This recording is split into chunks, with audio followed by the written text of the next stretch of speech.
La saison des pommes est débutée dans Chaudière-Appalaches. Succès du 35e Carrefour mondial de l'accordéon malgré le mauvais temps. L'animatrice Isabelle Richer, invitée d'honneur au gala du roman policier.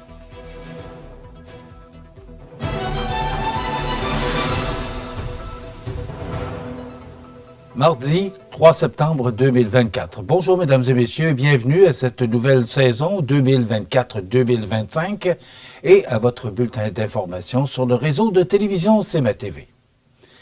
Les producteurs de pommes de l'Est du Québec, en collaboration avec l'UPA et la Fédération de l'UPA de la Chaudière-Appalaches, ont, vendredi le 30 août dernier, lancé officiellement la saison d'autocueillette dans les vergers de la région. Comme d'autres cultures, la saison de la pomme s'annonce abondante cette année. Cette offre faite aux familles est une chance de se reconnecter avec la nature en dégustant les premières variétés de pommes fraîches de l'année. Les productrices et producteurs de pommes de la région qui offrent des activités agrotouristiques et d'autocueillette sont regroupés dans un répertoire détaillé, accessible en ligne sur le site lapommeduquebec.ca/autocueillette. Et cet outil, bien pensé, facilite la planification d'une sortie inoubliable. Les producteurs de pommes de l'Est du Québec, en collaboration avec les organismes régionaux en agroalimentaire dans Chaudière-Appalaches, ont répertorié les entreprises pommicoles locales dans le but de mettre de l'avant leurs divers services. Le répertoire vise à assurer une visibilité renforcée et une meilleure accessibilité pour ces acteurs clés de notre économie locale. Cette année, nous vous invitons à célébrer avec nous cette récolte abondante de grande qualité, précise M. Sylvain Cahouette, deuxième vice-président des producteurs de pommes de l'Est du Québec. Si la saison d'autocueillette de pommes demeure un moment fort de l'année, l'engagement envers les produits locaux ne doit pas s'arrêter là. Les pommes commerciales du Québec, identifiées par le sceau Pommes Qualité Québec, sont croquantes et disponibles à l'année dans les épiceries. En choisissant ces pommes, les consommateurs soutiennent non seulement l'agriculture locale, mais s'assurent aussi de savourer des fruits d'une qualité et d'une fraîcheur incomparables. Continuez de privilégier l'achat local tout au long de l'année en repérant le logo Pommes Qualité Québec lors de vos emplettes. Ces pommes, cultivées avec soin par nos productrices et producteurs, sont le fruit d'un savoir-faire inégalé. Le Québec compte 427 producteurs de pommes, répartis dans différentes régions, qui contribuent à une production annuelle moyenne de plus de 109 000 tonnes de pommes. C'est de la pomme. La production 2022-2023 a généré des revenus à la ferme de plus de 79 millions de dollars pour l'économie locale, selon l'Institut de la statistique du Québec. Toujours aussi populaire qu'internationale, la 35e édition du Carrefour mondial de l'accordéon de Montmagny se tenait en fin de semaine, mettant en vedette plus de 75 artistes sur 9 scènes et sites extérieurs, avec comme porte-parole Marco Calieri, qui d'ailleurs montait sur scène samedi dernier. Notre reporter Mario Lacombe est allé y faire un tour et voici ce qu'il nous a rapporté. C'est ce week-end que se tenait à Montmagny la 35e édition du Festival mondial de l'accordéon. Catherine Couillard, directrice générale du Carrefour mondial de l'accordéon, nous fait la nomenclature des artistes qui y étaient présents cette année. On a été très très contents de recevoir à nouveau Alessandro Gaudio qui était avec nous en 2019. Donc c'est quelqu'un qui avait vraiment marqué là, cette édition-là. Puis cette année on l'a reçu avec Salvatore Pacci, donc un duo d'Italie. Qu'on a fait venir grâce à la contribution du Conseil culturel italien de Montréal. Donc vraiment un duo extrêmement talentueux. On reçoit également Annie Pold avec Andy Murray. Donc c'est un duo Belgique-Royaume-Uni qui sont venus vraiment il y a plus d'une dizaine d'années. Donc on les reçoit encore à nouveau en musique du monde. On a la chance d'avoir avec nous aussi, on a eu Costa Bozinov de la Colombie-Britannique, Tipsy 3, donc 3 filles des Maritimes, qui sont Nouveau-Brunswick, Nouvelle-Écosse, Québec, qui font de la musique traditionnelle. Donc c'est un trio là, qui est toujours fort apprécié. En musique classique, on a reçu pour la première fois Georgina Bognard, donc de la Serbie, ainsi que Raimondas Zviakievicius, donc de la Lituanie, qui sont avec nous là, pour représenter de la musique classique. C'est des gens qui font beaucoup de concours en Europe, là, qui sont très, très en vue, donc on a été très contents. De son côté, Sylvain Vizina d'Accordéon Mélodie nous parle des retombées du Festival mondial de l'accordéon dans la région. Donc, en tant que directeur d'accordéon, c'est très bien, on se fait connaître. Puis du monde pour toute la planète viennent ici, puis ça prend ça, c'est très bon pour Montmagny. Hein?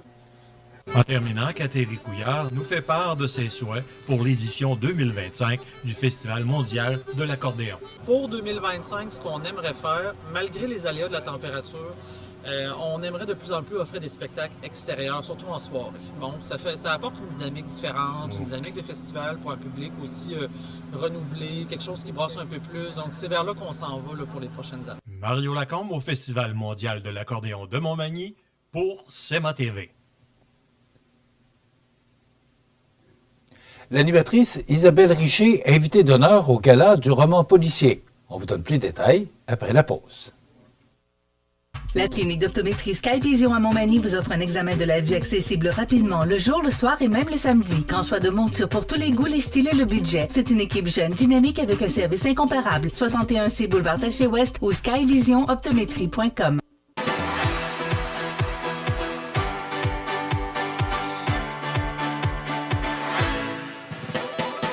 Venez en grand nombre, ces journées portes ouvertes, les 20 et 21 septembre au Collège Jésus-Marie à Saint-Michel-de-Bellechasse. En 1833, un jeune de 20 ans eut une idée. Une petite idée qui allait devenir un grand projet. Aujourd'hui, le rêve d'Ozanam est devenu réalité. Au Québec, depuis 1848, la Société de Saint-Vincent-de-Paul est là pour aider lors des pires catastrophes. Et c'est au quotidien qu'elle fait toute la différence, en donnant nourriture, meubles et vêtements à ceux qui en ont vraiment besoin. Depuis 165 ans.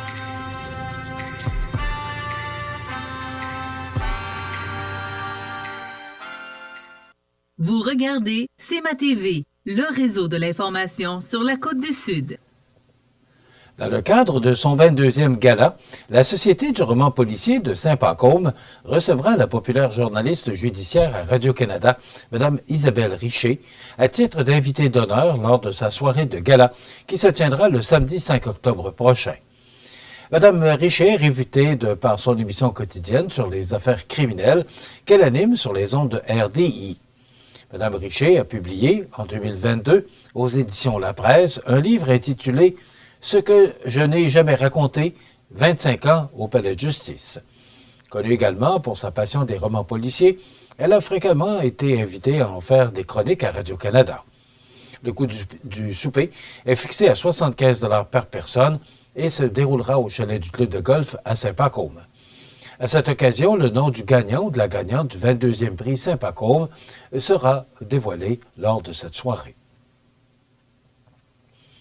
Récemment, dans un communiqué envoyé aux médias, la Fédération des chambres de commerce du Québec et la Chambre de commerce et d'industrie de la MRC de Montmagny ont appelé le gouvernement fédéral à replacer les besoins des PME québécoises au cœur de ses actions en vue du budget 2025 et de l'échéance électorale qui approche. Dans le cadre des consultations prébudgétaires que mène actuellement le Comité permanent des finances de la Chambre des communes, un mémoire comprenant 10 recommandations sur des thématiques allant de la gestion des finances publiques à la télémédecine a été déposé. La Fédération des chambres de commerce du Québec et la Chambre de commerce locale considèrent qu'il est primordial que le gouvernement fédéral reconsidère sa décision de rehausser la taxation des gains en capital pour les particuliers et les entreprises, et cette mesure devrait être abandonnée ou significativement compensée. Selon les deux organismes, les gains en capital non réalisés avant le 25 juin 2024 devraient être exemptés. Un plancher à 500 000 $ devrait être appliqué aux gains des sociétés imposables à 66,7 % et le nouvel incitatif aux entrepreneurs canadiens devrait être applicable à tous les secteurs d'activité. Cette décision de rehausser la taxation des gains en capital pour les particuliers et les entreprises va à l'encontre des propres objectifs du gouvernement, dont l'accroissement de l'entrepreneuriat, de l'investissement privé et de la productivité. Elle freinera de plus le transfert entrepreneurial en pénalisant la vente d'actions et en réduisant les bénéfices escomptés de leur rachat, selon Mathieu Lavigne, directeur des affaires publiques et économiques de la Fédération des chambres de commerce du Québec. Les mesures de stimulation de l'investissement et de la croissance ne peuvent, par ailleurs, avoir de chances de succès que si les entreprises ont accès à la main-d'œuvre formée et qualifiée dont elles ont besoin. La Fédération des chambres de commerce du Québec et la Chambre de commerce de Montmagny considèrent qu'afin d'offrir plus de prévisibilité tant aux entreprises qu'aux étudiants, le gouvernement devrait procéder à l'annonce des investissements futurs du programme de stage pratique pour étudiants, et ce jusqu'en 2030. Rappelons que la Fédération des chambres de commerce du Québec, c'est un réseau de près de 120 chambres de commerce et plus de 1000 membres corporatifs représentant plus de 45 000 entreprises exerçant leurs activités dans tous les secteurs de l'économie et sur l'ensemble du territoire québécois. De son côté, la Chambre de commerce et d'industrie de la MRC regroupe tous les membres d'affaires de la région de la MRC de Montmagny, peu importe leur secteur d'activité, et a pour mission d'informer, rassembler et être la voix de ses membres afin d'exercer une influence dynamique sur le développement économique du milieu. Et c'est le jeudi 19 septembre prochain, à 20h, au Centre Bombardier de la Pocatière, que se tiendra le premier show de la rentrée à la Pocatière. Mettant en vedette l'humoriste à chevelure de feu Mélanie Couture, ce spectacle est une invitation de la ville de la Pocatière à la clientèle étudiante ainsi qu'à la population du milieu pocatois. Mélanie Couture est une humoriste, autrice et romancière. Mélanie Couture est la pro du stand-up assumé et décomplexé. Avec son bagage en sexologie, elle aborde n'importe quel sujet avec une main de fer dans un gant de velours. En plus d'être une habituée du Festival Juste pour rire et de Comédia, elle a co-animé le podcast Les Fallops avec l'humoriste Preach.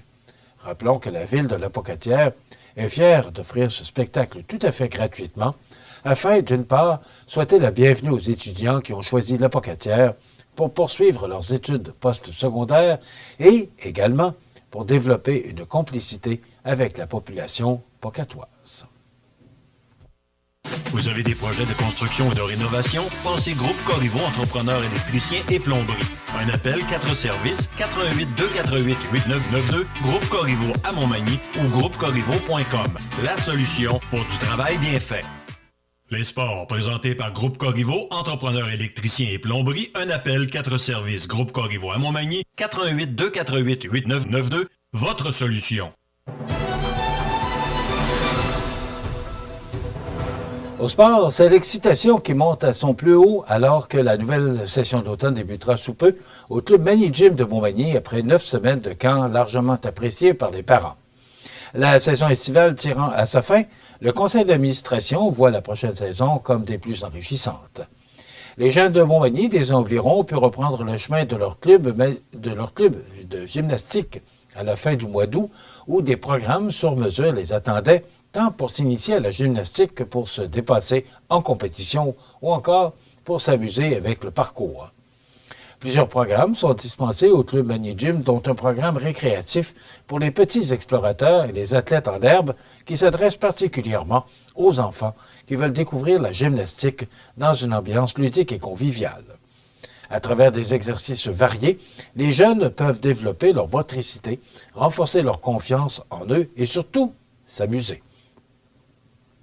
Pour le secteur plus compétitif et pour les jeunes passionnés, c'est le meilleur endroit où ces gymnastes pourront s'épanouir, alors que, guidés par des entraîneurs expérimentés, ces adeptes de la gymnastique pourront bénéficier d'un suivi personnalisé, adapté à leurs ambitions. Enfin, il y a le programme de parcours, plus adapté aux enfants plus agités, alors que ce programme propose de canaliser cette énergie débordante tout en développant agilité, force et créativité. Adapté au niveau débutant comme avancé, ce programme, aussi offert aux adultes, est une excellente opportunité pour développer des compétences physiques de manière ludique et originale. Les inscriptions pour l'ensemble des programmes se feront à partir d'aujourd'hui, 3 septembre, mais les familles doivent s'inscrire rapidement car les places sont limitées. La session d'automne doit débuter officiellement le 22 septembre pour se terminer le 15 décembre prochain. Enfin, le conseil d'administration ainsi que toute l'équipe du club Mani Gym tenaient à exprimer leur enthousiasme suite à l'annonce de la réalisation prochaine du complexe culturel et sportif en santé durable et assure que le club Mani Gym collaborera à l'avancement du projet qui lui tient particulièrement à cœur. Le président du conseil d'administration, Hugo Canuel, met en lumière l'engagement collectif et l'effort commun nécessaire pour mener à bien un tel projet, soulignant que ce lieu en voie de réalisation sera un véritable tremplin pour le développement de nos talents. Les prévisions de la météo. Une présentation de Promutuelle Assurance Montmagny-Lillet. Toujours à l'écoute de vos besoins.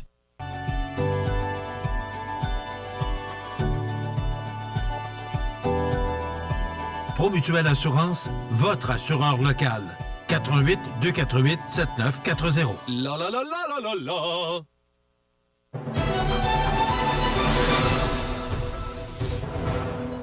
Un long congé de 3 jours, mais qui ne passera pas à l'histoire, ou va passer à l'histoire dans l'autre sens, parce qu'on a eu passablement de pluie le samedi, et un orage en fin de journée dimanche, là, qui n'a pas passé inaperçu avec des vents forts. Alors, c'est la fin de semaine. Hier, c'était nuageux, c'était frais. Pour le Carrefour mondial d'accordéon, je dirais que c'était pas la température idéale. Maintenant, c'est en arrière de nous. On regarde vers l'avant. C'est une belle semaine qu'on nous offre pour les prochains jours. Si on regarde l'image de satellite de ce lundi, il y a quelques nuages, mais ils ne sont pas menaçants. Et si l'image radar, ça parle d'elle-même, alors que c'est beau. Alors, ce qu'on nous réserve pour aujourd'hui, d'abord pour ce lundi, c'est du temps ensoleillé, avec des vents qui deviendront d'ouest à 20 km/h en avant-midi, maximum de 20 degrés. Ce soir et l'année prochaine, partiellement nuageux, vent du sud-ouest de 20 km/h, qui deviendront légers au cours de la soirée, avec un minimum de 14 degrés. Demain, mercredi, généralement ensoleillé, des vents devenant du sud-ouest à 20 km/h le matin, maximum de 24 et même, on pourrait ressentir 29 en raison de l'humidité. Pour jeudi, c'est du soleil avec un maximum de 26. Du soleil pour vendredi avec un maximum de 24. Et si on regarde, ça commence à être loin, mais pour la fin de semaine, samedi, ce serait ensoleillé, mais beaucoup plus frais, 22 degrés. Et pour dimanche, ça serait de la pluie avec du temps frais à 17 degrés. Les normales de saison, ce temps-ci de l'année, sont de 19 le jour, 7 la nuit. Le soleil s'est levé à 6h05 ce matin et se couchera à 19h16. Il fait actuellement 10 degrés à l'extérieur des studios de CMA-TV. Les vents soufflent de direction sud-ouest à 15 km/h. L'humidité est à 77 % et la pression barométrique est à 102,2 kPa. Maintenant, pour le bateau qui fait la navette entre Montmagny et l'île aux Grues, donc plusieurs départs, mais déjà 2 départs sont effectués. Donc, les prochains départs, 16h45 et 19h30. Et pour les départs de Montmagny vers l'île aux Grues, donc le prochain départ, c'est dans quelques minutes, soit une dizaine de minutes à 8h30, 17h30 et 20h15. Donc, c'est du beau temps toute la semaine et même, on pourrait ressentir des températures chaudes en raison de l'humidité, là, surtout vers jeudi et vendredi. Pour notre émission de ce matin, je vous annonce qu'on a 15 minutes de plus. On terminera, on fera 75 minutes d'émission avec la nouvelle programmation d'automne au lieu de 60. Donc, on va avoir le temps plus de jaser ensemble. On reçoit ce matin en entrevue Mme Cindy Plourde, coordonnatrice du Club des petits déjeuners. Vous savez que c'est plus de 800 000 petits-enfants qui ne déjeunent pas le matin, qui vont à l'école le ventre vide au Canada. Donc, elle nous parle justement parce que ça nous concerne. Il y a des enfants dans notre région qui vont aussi à l'école le ventre vide. Et on aura, parce que comme c'est vraiment et officiellement le retour à l'école aujourd'hui, on aura une entrevue avec Pascal Bonaldo, qui est porte-parole et gestionnaire des services aux élèves chez Alloprof, qui offre un nouveau service pour aider les parents pour leurs enfants pour la prochaine année scolaire. Naturellement, il y aura les grands titres de l'actualité, les avis de décès. Alors, on est là jusqu'à 9h15 ce matin pour jaser avec vous et vous présenter et vous parler d'actualité, tout ce qui se passe chez nous en ce 3 septembre. Je vous souhaite donc une excellente émission de notre antenne.